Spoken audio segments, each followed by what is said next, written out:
Hello and welcome to another update about the NASDAQ. Today we want to take another look at this index. I mean, I try to cover it a little bit more frequently at the moment on this channel.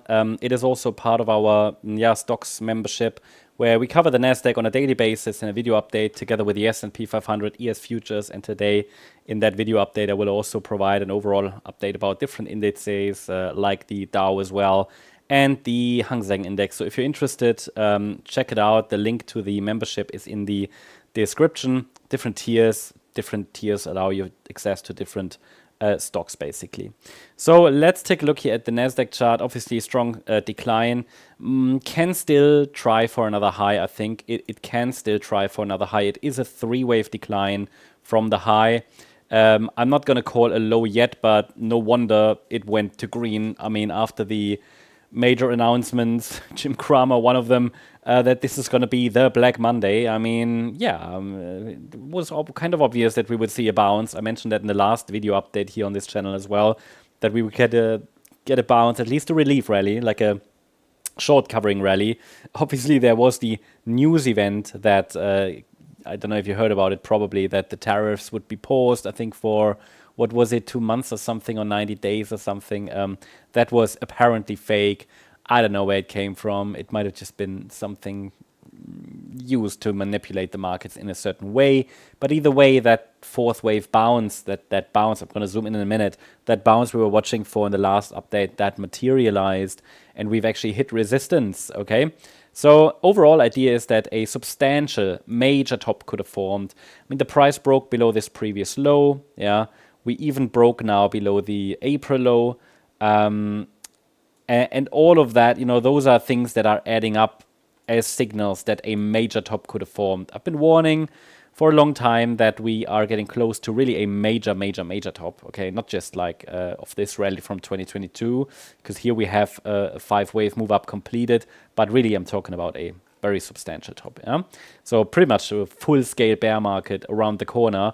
But for me, I don't have enough evidence to confirm it. I know people say like 20% down is a bear market.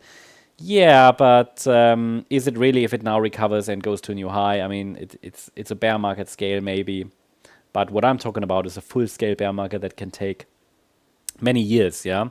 So we have to be prepared for that. I'm not convinced it started yet. I can tell you that it becomes much more probable if the next bounce is purely a corrective rally, and then we break below this low, which has not formed yet. So those are the things I'm watching for. Let's zoom in. I mean, one more high is still a possibility, but I am definitely prepared that the next rally could only be a corrective. Now, it is important to understand that the first drop, and we are still in the first drop, if this is going to turn into a larger correction, it's always the first drop that sets the stage for a much larger correction. And I'm tracking this as initial A wave down in the bearish case. But whether it's the white count for one more high or the yellow count where we are entering a much larger correction, yeah, in a larger A wave, which would then be a much larger correction, we don't know that yet. It would be easier if this was a 5-wave move down. It's only 3. So we can still watch for the potential of one more high. And then don't forget that B waves can even overshoot. Now, the thing is, whenever we're watching for an overshooting B wave in the last couple of years, it kind of evolved into the next leg up. So yeah, I mean, just saying we have to concentrate on what's in front of us. We take it level by level. We're at an important pivot.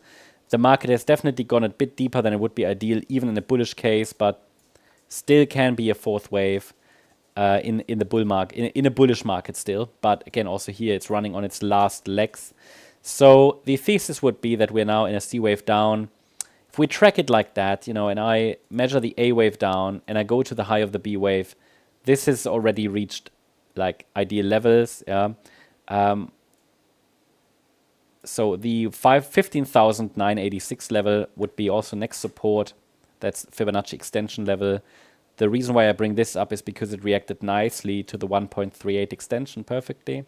Typical target for a C wave, but one more low could send it here down to around about 15,986. Market broke briefly above resistance, but it's not really a break above resistance. The sellers actually turned up around the 50% retracement. That's a resistance zone I communicated earlier today as part of our membership. Again, if you're interested, check it out. It's linked in the comments section. It's pinned. So what I will consider if we break above 18,058 is that we've bottomed. Then I will consider that. Well, that would mean I'm going to track, first of all, how the structure looks like. And I would track, first of all, an A, B, C structure to the upside. But much will depend on how this structure looks like. If it's a 5-wave move, we can potentially be a bit more bullish. If it's corrective again, we can't. Like here in this move up, yeah, I was not clearly bullish. I was watching for higher, yes, but it was only a 3-wave move as mentioned. So whenever we only get 3-wave movements to the upside, I mean, it's not clearly bullish, right? It can be, but its probabilities aren't super clear. So yeah, that's the update about the NASDAQ. Hope you liked the update. If you did, please hit the like button, leave a comment, and subscribe. And if you're interested in additional updates, yeah, about the S&P 500 and NASDAQ and additional stocks like Tesla, PayPal, and so on, feel free to join us in our stocks membership. Thank you very much. Bye-bye.